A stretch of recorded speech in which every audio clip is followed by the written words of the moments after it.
Negociações secretas de Vladimir Putin com o diretor da Agência Central de Inteligência dos Estados Unidos aconteceram hoje em Moscou, em meio a informações da inteligência de que a Rússia está preparando um ataque à Europa e a mobilização de 500 mil de russos para isso. Além disso, em meio aos temores dos Estados Unidos de que o Irã, com o apoio da Rússia e da China, possa iniciar uma nova escalada militar no Oriente Médio, imagine, o presidente da Rússia, Vladimir Putin, cancela urgentemente um grande evento no Kremlin, cuja preparação mobilizou centenas de pessoas, e muda completamente sua agenda de trabalho. O motivo é a visita inesperada do diretor da Agência Central de Inteligência dos Estados Unidos, John Radcliffe. E então, quando as negociações em Moscou terminaram, não apenas um avião militar dos Estados Unidos com o diretor da CIA a bordo decolou para a Lituânia, mas logo depois outro seguiu na mesma direção. Também decolou uma aeronave do Esquadrão Especial Rossiya, que normalmente transporta altos funcionários da Federação Russa, o que é bastante atípico. Além disso, além do diretor da CIA, também chegou a Moscou um representante do Vaticano, que se juntou às negociações. E o que é importante, algo assim já aconteceu uma vez na história recente. Em novembro de 2021, 3 meses antes do início da invasão em grande escala da Rússia à Ucrânia, outro diretor da CIA também veio a Moscou em um avião militar semelhante. E agora, em 25 de agosto de 2026, a história se repete quase literalmente. Uma aeronave militar americana pousa em Vnukovo. Putin muda toda a sua agenda de trabalho e, algumas horas depois, o avião com o diretor da CIA, John Radcliffe, a bordo, decola de volta. E logo depois dele, decola uma aeronave misteriosa do Esquadrão Especial Rossiya. E já começaram a surgir os primeiros vazamentos sobre o que exatamente o diretor da CIA trouxe para Moscou. E como isso está relacionado com os grandes exercícios militares aéreos da OTAN ao redor de Kaliningrado e com as informações da inteligência dos Estados Unidos de que a Rússia está preparando uma provocação contra a Europa. Vamos agora analisar tudo isso com calma, toda essa história literalmente hora a hora, com todas as versões e, claro, paralelos históricos. Meu nome é Alexei Pet, vamos discutir esse assunto juntos. Tem muita coisa interessante aqui, mas antes de começarmos, peço que você se inscreva neste canal do YouTube. E no final do vídeo, se você achar essa informação importante e necessária, vou pedir que você apoie o trabalho deste canal independente do YouTube com sua doação ou com uma assinatura paga de patrocinador no YouTube. Tudo isso pode ser feito pelos links e dados na descrição deste vídeo, mas isso é só no final do vídeo. Até já! Então vamos por partes e começar pelo próprio fato da visita do avião militar dos Estados Unidos a Moscou. A correspondente da CBS News, Jennifer Jacobs, citando fontes anônimas, foi a primeira a informar que o diretor da Agência Central de Inteligência dos Estados Unidos, John Radcliffe, chegou à Rússia na terça-feira para participar de várias reuniões em Moscou. A Reuters confirmou essa informação posteriormente. E no Kremlin, eles fingiam não saber de nada e diziam que não faziam ideia do que estava acontecendo ao redor. E o porta-voz do Kremlin, Dmitry Peskov, chegou a dizer que não sabia de nada disso. Um avião militar dos Estados Unidos pousou em Vnukovo. Um avião de transporte militar americano Boeing C-17 Globemaster III, da Força Aérea dos Estados Unidos, chegou a Moscou, aquela mesma aeronave cujo trajeto já analisamos na edição anterior. Ele decolou dos Estados Unidos no domingo, chegou primeiro a Riga e na terça-feira partiu da capital da Letônia direto para Moscou. De acordo com o serviço Flight Radar 24, o avião pousou no aeroporto de Vnukovo pela manhã. Após a chegada da aeronave americana, foi avistado em Moscou um comboio de carros com placas de diplomatas americanos. A reação do Kremlin foi deliberadamente evasiva e em vários níveis ao mesmo tempo. O porta-voz do presidente da Rússia, Dmitry Peskov, declarou que o Kremlin não dispõe de informações sobre o avião militar americano que chegou a Vnukovo. E acrescentou que, supostamente, não estavam previstos encontros com representantes da Casa Branca para hoje. Mais uma vez destaco, como os russos continuam acreditando nesse Dmitry Peskov depois disso. Aliás, hoje ele disse que a mobilização, com certeza 100%, não está sendo planejada. Mas o que é interessante, o correspondente do grupo do Kremlin, Alexander Yunachev, informou que Vladimir Putin hoje mudou urgentemente sua agenda de trabalho para terça-feira, devido à visita do chefe da Agência Central de Inteligência dos Estados Unidos. Um grande evento planejado para esse dia, cuja preparação envolveu centenas de pessoas, foi adiado literalmente poucos dias antes de sua realização hoje. Ou seja, no Kremlin, assim que souberam que o diretor da CIA estava vindo, imediatamente cancelaram tudo. Segundo ele, fontes confirmaram essa informação sobre a chegada a Moscou, especificamente de John Radcliffe, e foi justamente por causa dessa visita que Vladimir Putin cancelou todos os planos para hoje. Mais um detalhe revelador. O que a administração dos Estados Unidos fez antes mesmo da visita de John Radcliffe a Moscou? Segundo a agência Axios, Washington notificou antecipadamente o lado ucraniano sobre a próxima viagem da delegação de alto escalão e pediu a Kiev que suspendesse os ataques contra a Rússia até a partida dela. O Financial Times acrescenta que o pedido se estendia não apenas a Moscou, mas também a São Petersburgo e as regiões do norte da Rússia. Ou seja, por toda a rota do voo do avião da Força Aérea dos Estados Unidos. Segundo a própria agência Axios, toda a rota do voo do avião da Força Aérea dos Estados Unidos claramente coordenam com a Ucrânia, tendo avisado antecipadamente a parte ucraniana sobre a próxima visita da delegação de alto escalão a Kiev. Lembro que quando os americanos pediram para não atacar Novorossiysk, isso nem sempre era cumprido. Mas por que o diretor da CIA, John Radcliffe, veio hoje a Moscou? Aqui vale a pena analisar cada uma das versões em detalhes, e vamos começar com a análise do Wall Street Journal. De acordo com os dados de inteligência aos quais a publicação faz referência, os militares russos realizaram exercícios de preparação para mobilização na região de Kaliningrado, assim como em outras regiões, verificando se a infraestrutura do Ministério da Defesa da Federação Russa está pronta para receber os recrutas, fornecendo-lhes alimentação e armas. Além disso, já começam a surgir informações de que as regiões estão destinando simplesmente milhões, centenas de milhões de rublos justamente para preparar a infraestrutura para a mobilização. E a Armênia declarou oficialmente hoje que está pronta para receber russos que fogem da mobilização. E é exatamente por isso, pelo fato de que na região de Kaliningrado os russos estavam testando a infraestrutura para a mobilização.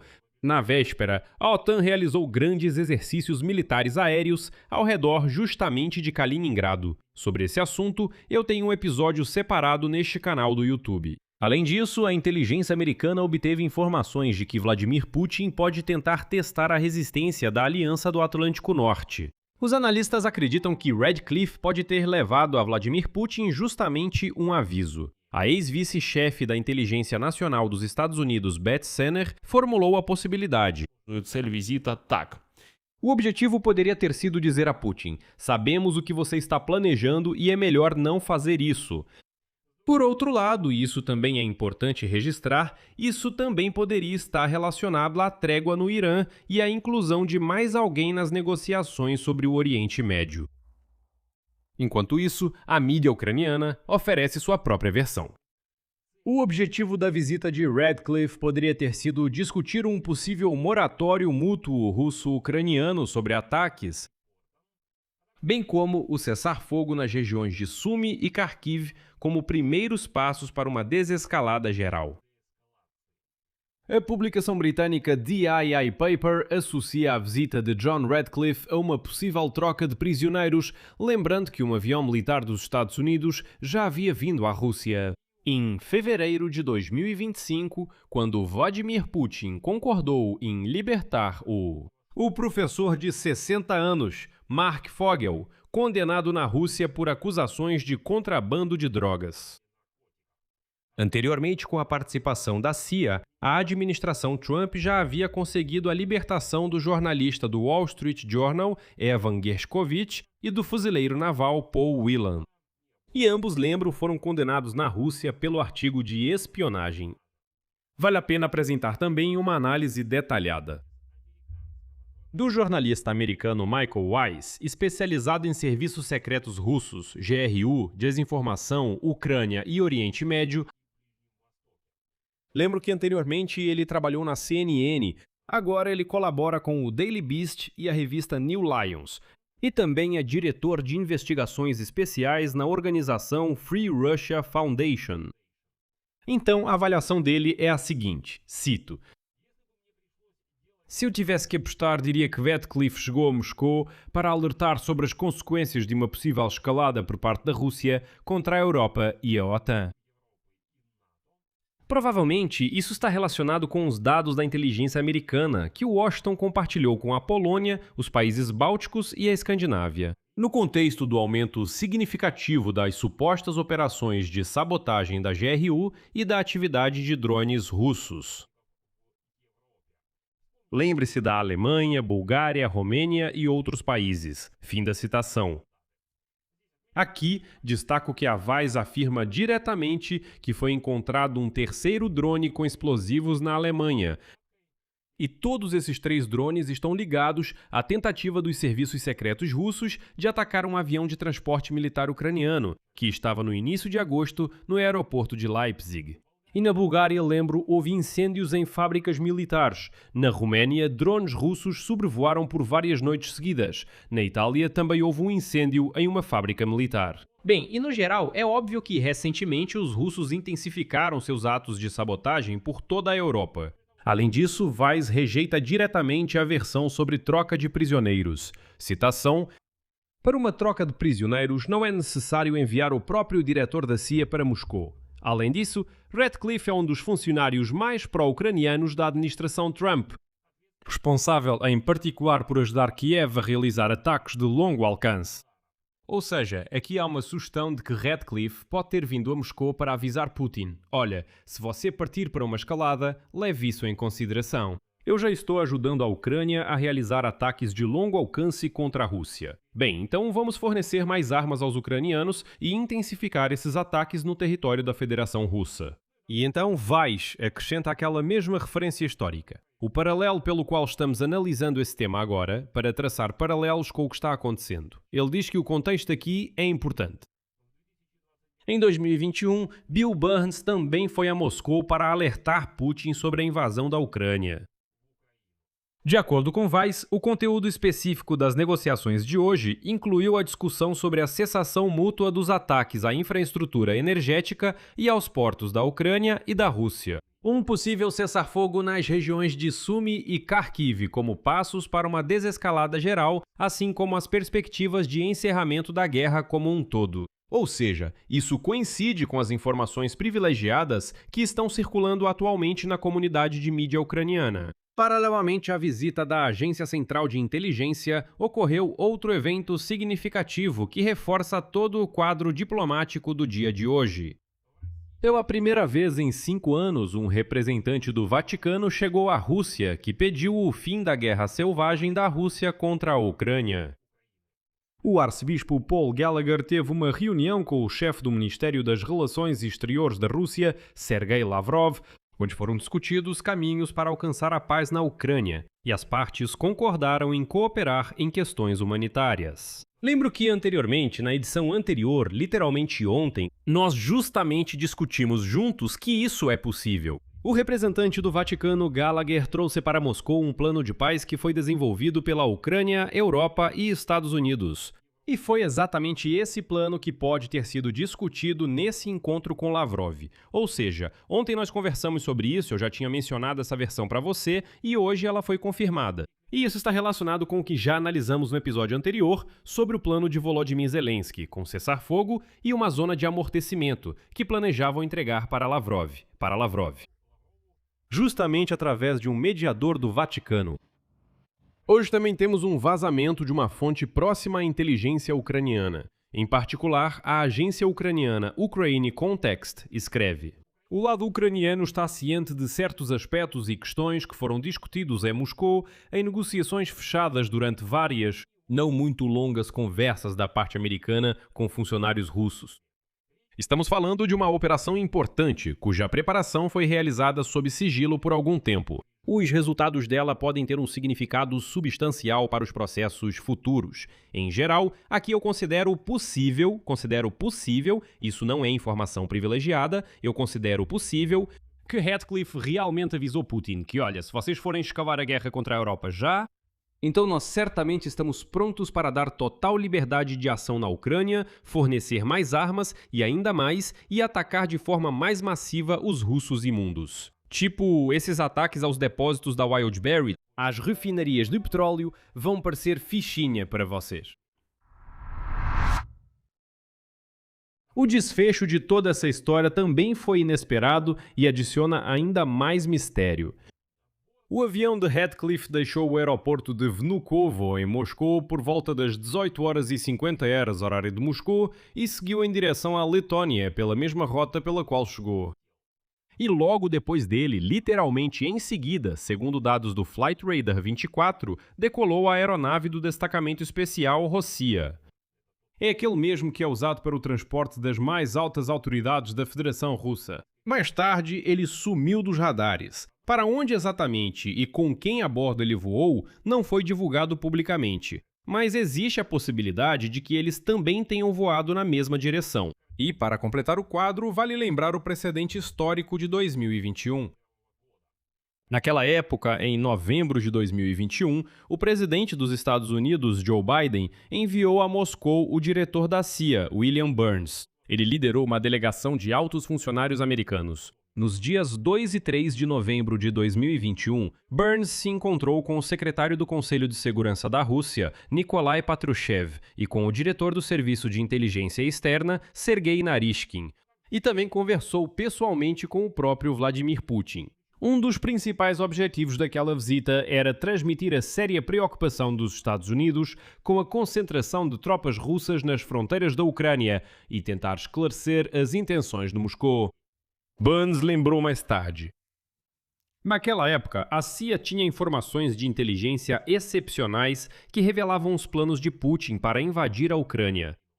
Essas informações, combinadas com seu convívio pessoal de longa data com o líder russo, convenceram-no da seriedade das intenções da Rússia. Joe Biden enviou Burns a Moscou justamente para alertar o ditador careca Vladimir Putin, expondo diretamente os detalhes exatos do que os americanos sabiam. Segundo Burns, a reação de Putin foi, abre aspas, completamente sem demonstrar arrependimento.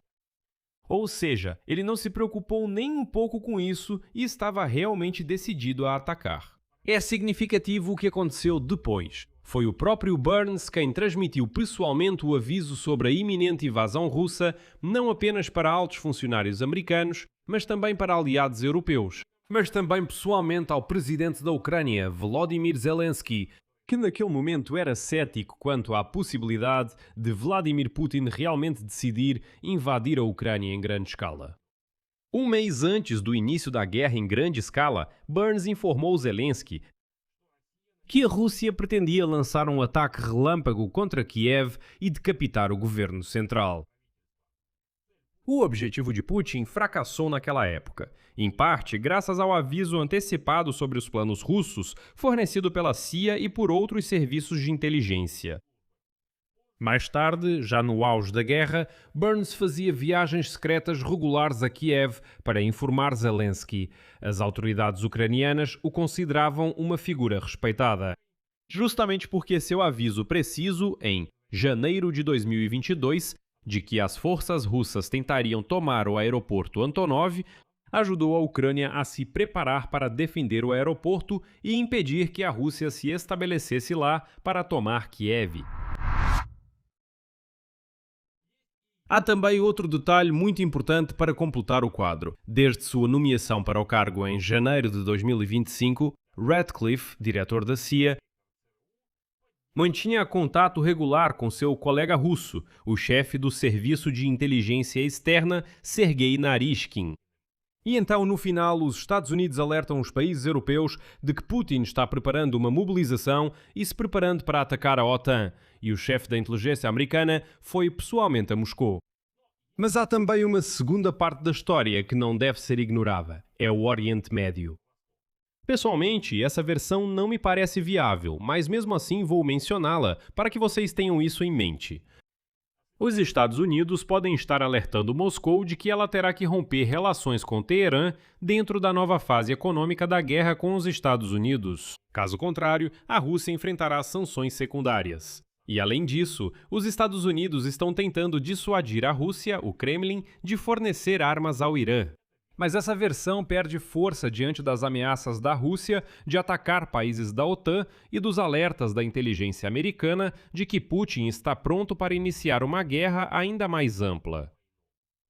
Vou deixar isso em aberto. Sua opinião, suas conclusões, escreva nos comentários abaixo deste vídeo. Amigos, se vocês quiserem apoiar o trabalho deste canal no YouTube, podem fazer isso com qualquer doação ou se tornando patrocinadores na plataforma do YouTube. Tudo isso pode ser feito pelos links e dados na descrição deste vídeo. Lá há várias opções, escolha a que for mais conveniente para você. Ficarei grato por qualquer apoio seu. Inscreva-se no canal, deixe seu like e ative o sininho. É isso, cuidem-se, tchau a todos!